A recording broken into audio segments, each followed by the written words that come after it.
दोपहर का समय है। आंगन में धूप फैली हुई है। रसोई में राधा सिलबट्टे पे मसाले पीस रही है। घिस घिस की आवाज पूरे घर में गूंज रही है। रसोई से मसालों की सौंधी खुशबू आ रही है। अरे राधा बहू, जरा हाथ तेज कर, चूल्हे की राख साफ कर दे और चाय चढ़ा दे। माँ जी, अभी तो मैंने आपको 1 घंटे पहले ही अदरक वाली चाय पिलाई थी, फिर से चाय? आपकी तबीयत तो ठीक है ना? अरे नहीं रे, मुझे कुछ नहीं हुआ, मैं तो एकदम ठीक हूँ। दरअसल सामने वाले पुराने घर में नए लोग आए हैं। सुबह से सामान ढो रहे हैं। सोचा खाली हाथ जाना अच्छा नहीं लगता। अच्छा, तो क्या हम उनके लिए कुछ ले जाएं? हाँ बहू, गरम गरम चाय और बेसन के पकौड़े। पड़ोसी पहले दिन से अपने हो जाए तो घर अच्छा लगता है। ठीक है माँ जी, बहुत अच्छा विचार है। आप बैठिए, मैं अभी और पकौड़े बनाती हूँ। राधा गरम गरम पकौड़े लेकर अपने ससुर जी को चखाने जाती है। बाबूजी, ये लीजिए पकौड़े। चाय भी बस तैयार है, जरा चक्कर बताइए, नमक ठीक है ना? अरे वाह बहू, बिना त्योहार के पकौड़े? तेरे हाथ का स्वाद तो हमेशा कमाल का होता है। आज तो मजा आ गया, लेकिन ये खुशी किस बात? अरे खुशी ही है, नए पड़ोसी आए हैं। गांव में रिवाज है कि नए लोगों का स्वागत करते हैं। बहुत बढ़िया बहू, ऐसे ही रिश्ते बनते हैं। मन खुश हो गया पकौड़े खाकर। गोमती और राधा चाय की केतली और पकौड़ों की थाली लेकर सामने वाले घर पहुंचती हैं। घर के आंगन में सामान फैला पड़ा है। विमला का बेटा और पति सामान रख रहे हैं। राम राम बहन जी, मैं सामने वाले घर से गोमती। देखा आप लोग सुबह से काम में लगे हैं, तो सोचा थोड़ी चाय पकौड़े ले आऊं। अरे राम राम बहन जी, आप तो देवता बनकर आ गई। हम तो सुबह से भूखे हैं, बस पानी पीकर काम चला रहे थे। आपका बहुत बहुत धन्यवाद, पर हम तो आज आपको कुछ खिला पिला भी नहीं सकते। माफ करिएगा मुझे। बैठ जाइए चाची जी, काम बाद में भी हो जाएगा। पहले कुछ खा लीजिए आप लोग।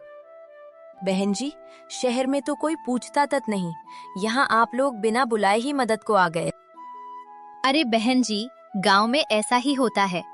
पड़ोसी मतलब अपना परिवार ही होता है।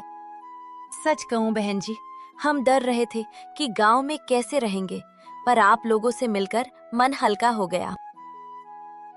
सब लोग पकौड़े खाते हुए बैठे हैं। धीरे धीरे बातें गहरी होने लगती हैं। हम लोग सालों से शहर में रहे हैं। बेटे की नौकरी यहाँ लग गई तो हमें यहाँ आना पड़ा, तो सोचा अपने पुराने घर में ही रहते हैं। बहुत अच्छा किया बहन जी, अपनी मिट्टी की खुशबू कुछ और ही होती है। बस मेरी बहू को दिक्कत होगी, उसे शहर की आराम की आदत है। गांव के काम इससे नहीं होते। हाँ आंटी, शहर में सब कुछ तैयार रेडीमेड है, ज्यादा मेहनत नहीं करनी पड़ती है। यहाँ सब खुद करना पड़ता है, इसलिए यहाँ का काम मुझे थोड़ा लगता है, और मेरी इतनी मेहनत की आदत भी नहीं है। बेटा, आदत धीरे धीरे बनती है। काम इतना भी मुश्किल नहीं है। और कोई समस्या हो तो हम ही मदद करने के लिए। शुरू शुरू में मुझे भी डर लगता था, पर माँ जी ने सब सिखाया और अब देखो मुझे कोई दिक्कत नहीं होती। इतना भी काम नहीं होता राधा, करो तो सब संभल जाता है। काम तो होता है, पर अकेली बहू क्यों करे? घर सबका है, काम भी सबका। सब मिलकर काम क्यों करें? घर के काम तो बहू के ही होते हैं। बहू को ज्यादा सिर पर नहीं चढ़ाना चाहिए।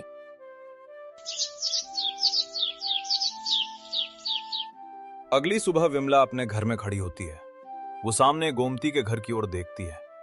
गोमती और राधा दोनों मिलकर आंगन में झाड़ू लगा रही हैं। ये क्या, सास होकर खुद झाड़ू लगा रही हैं? बहू को इतना भी सर पर नहीं चढ़ाना चाहिए। माँ जी, आज गाय ने पूरा चारा खत्म कर दिया। अच्छा है बहू, अगर अच्छे से घास खा रही है तो इसका मतलब दूध अच्छा देगी। यहाँ तो उल्टा है। अच्छा हुआ मैंने अपने घर का ये नियम नहीं बनाया कि सास काम करे और बहू आराम करे। अगर मैं ऐसे ही अपनी बहू को ढील दूं तो वो सिर पर चढ़ जाएगी। पर इनके घर में तो शांति दिख रही है, और मेरे घर में हमेशा खिंचाव क्यों रहता है? दोपहर का समय है। गोमती अपने खेत से ताजे भुट्टे तोड़कर विमला के घर पहुंचती हैं। उनके चेहरे पर वही सादगी और अपनापन है। राम राम बहन जी। देखिए, आज खेत से पहले भुट्टे आए हैं, सोचा आपको भी दे जाऊं। अरे गोमती बहन, आप तो हर बार कुछ ना कुछ ले ही आती हैं। धन्यवाद। अरे इसमें धन्यवाद क्या, अपनों के बीच तो ये सब चलता है। वैसे बहन जी, बुरा न माने तो एक बात कहूँ? अरे कहिए ना, क्या बात है, कुछ हुआ है क्या? मैंने देखा आप अपनी बहू के साथ मिलकर काम करती हैं, झाड़ू भी, गाय का काम भी। मुझे डर लगता है कहीं बहू ज्यादा सिर पर ना चढ़ जाए। बहन जी, डर से घर नहीं चलता, प्यार से चलता है। मेरी बहू दिन भर घर के सारे काम करती है, तो उसकी थोड़ी मदद तो मैं कर ही सकती हूँ। पर बहू को थोड़ा दबा कर रखना भी जरूरी होता है। मैंने तो कभी दबाना नहीं सीखा। मेरी बहू थकेगी तो मुझे अच्छा नहीं लगेगा।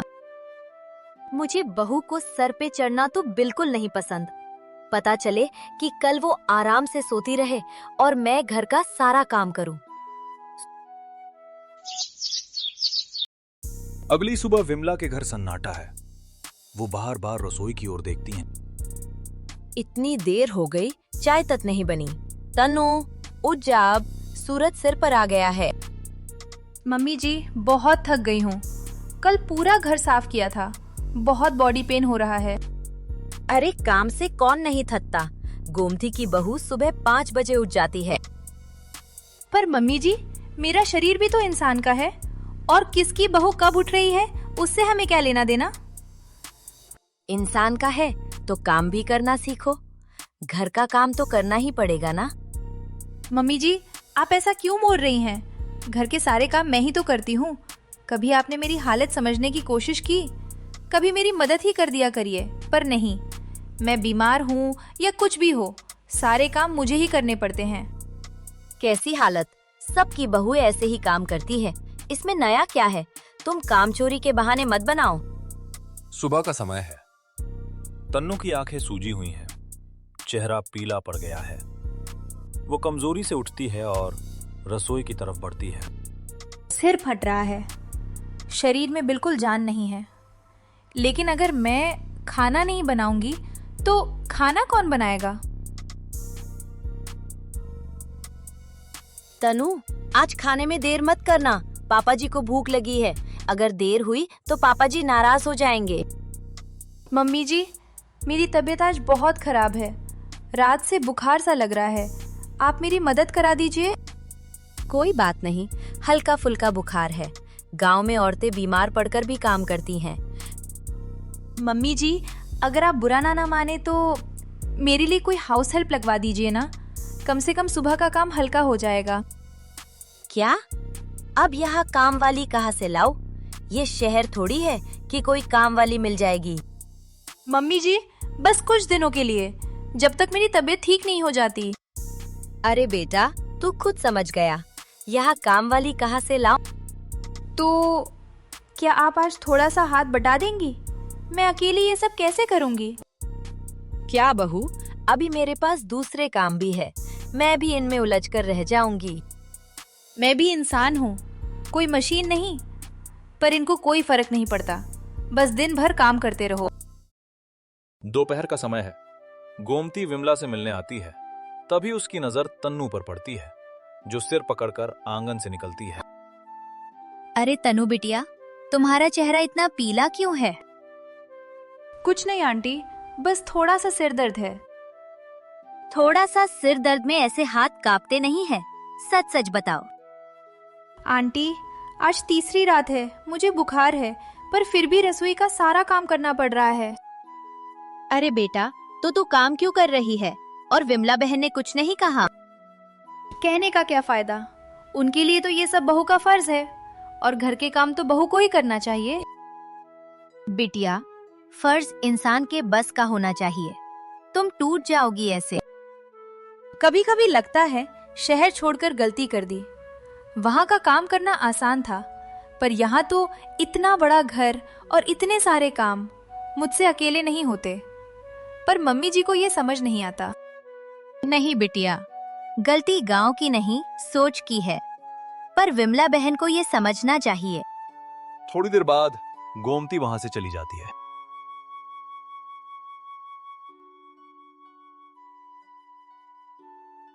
सुबह का समय था।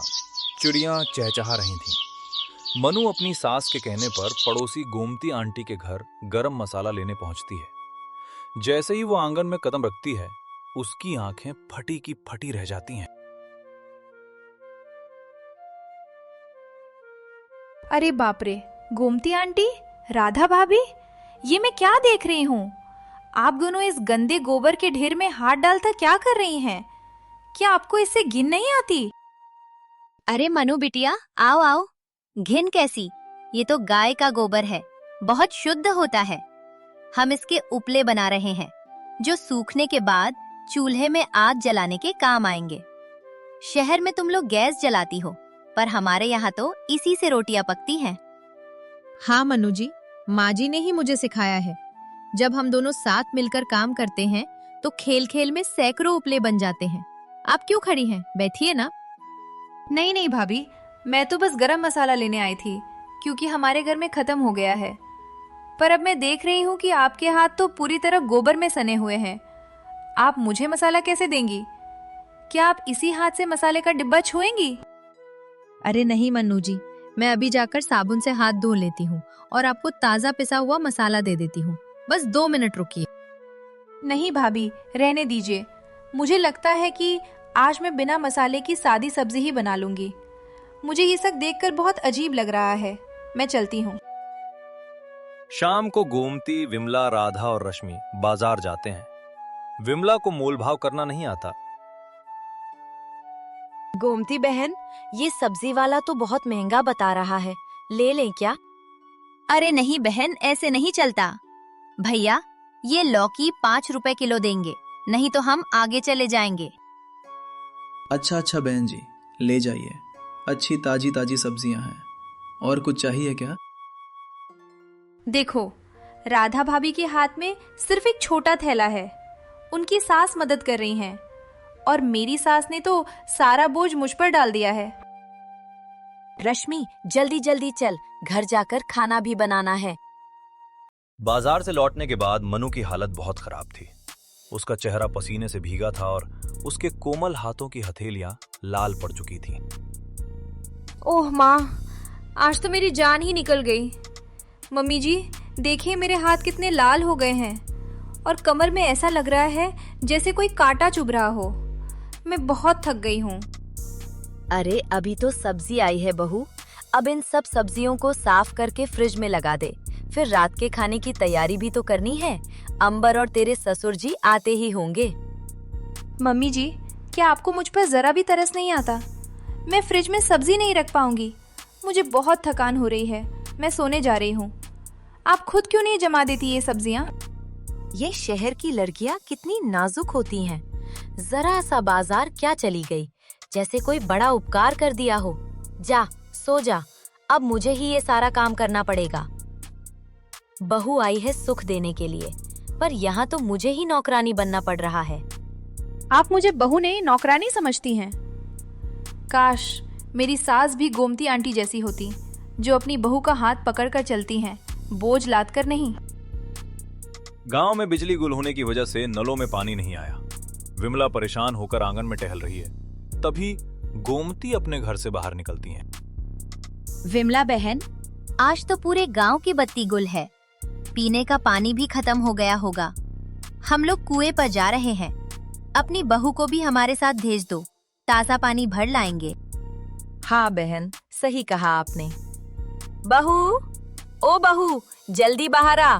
देख, आज नल नहीं आएगा। इन लोगों के साथ कुएं पर जा और 2 गगरी पानी भर ला।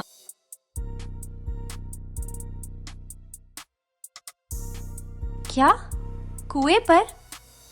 मम्मी जी, क्या इस जमाने में भी लोग कुएं से पानी भरते हैं? और इतनी भारी गगरी मैं अपने सिर पर कैसे उठाऊंगी? मेरे हाथ पैर में पहले से ही दर्द है।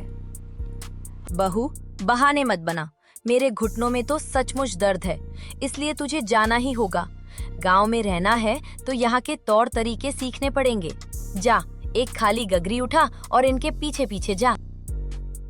गांव की औरतें रश्मि के नए कपड़ों और उसके चेहरे के हाव भाव देख आपस में कानाफूसी करने लगी। राधा भाभी, ये सब औरतें मुझे ऐसे क्यों देख रही हैं? और ये कुआं तो कितना गहरा है, मुझे तो रस्सी खींचने में भी डर लग रहा है। आप घबराइए मत, आप नई है ना, इसलिए सब देख रही हैं। आप बस किनारे खड़ी रहिए, मैं कुएं से पानी खींच देती हूँ। हम दोनों की गगरियां मैं ही भर दूंगी। राधा भाभी कितनी अच्छी हैं। इनकी सास ने इन्हें काम सिखाया है पर डराया नहीं, और मेरी सास, उन्होंने तो बस हुक्म चलाना सीखा है। रश्मि की ननद हिमांशी एक हफ्ते के लिए गांव आती है। विमला और हिमांशी हॉल में बैठकर गप्पे लड़ा रही हैं, जबकि रश्मि रसोई में पसीने से तरबतर है। हिमांशी बेटा, तू आराम से बैठ, देख तेरे लिए बहू क्या क्या बना रही है। बहू, चाय के साथ थोड़े पकौड़े भी तल लेना, हिमांशी को बहुत पसंद है।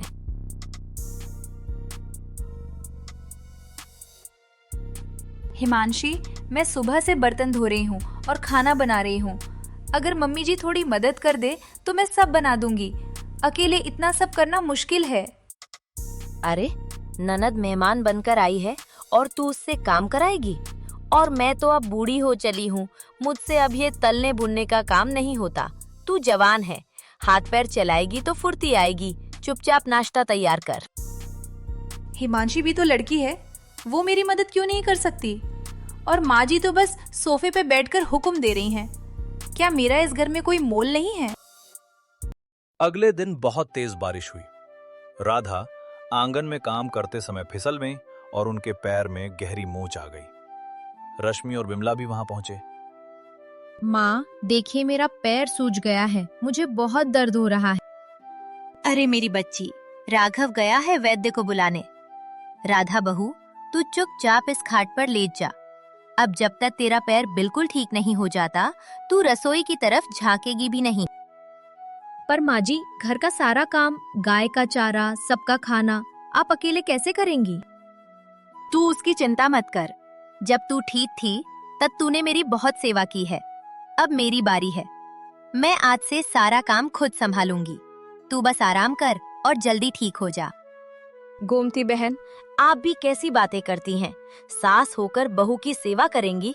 काम तो इसे ही करना चाहिए, धीरे धीरे आदत हो जाएगी। नहीं विमला बहन, बहू घर की रौनक होती है। अगर उसे तकलीफ होगी तो घर में बरकत कैसे आएगी? काम तो आता जाता रहेगा, पर इंसान की सेहत और प्यार सबसे ऊपर है। काश मेरी सास भी एक बार प्यार से कह देती कि रश्मि, तू थक गई है तो आराम कर ले। गोमती आंटी ने तो आज मेरी आंखें खोल दी।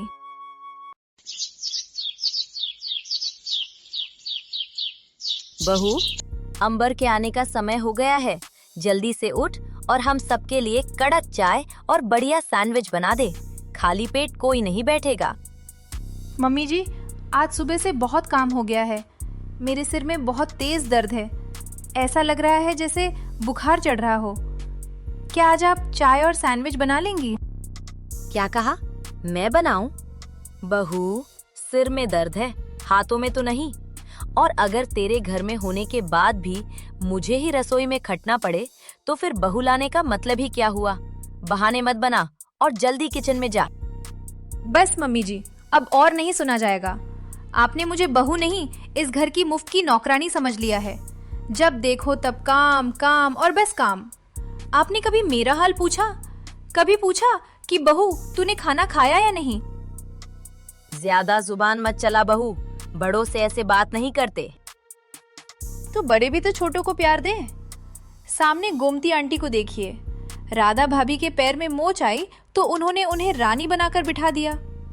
और एक आप हैं जो मेरी बीमारी में भी मुझसे सैंडविच मांग रही हैं। अगर आप मुझे बेटी समझती तो आज खुद रसोई में खड़ी होती।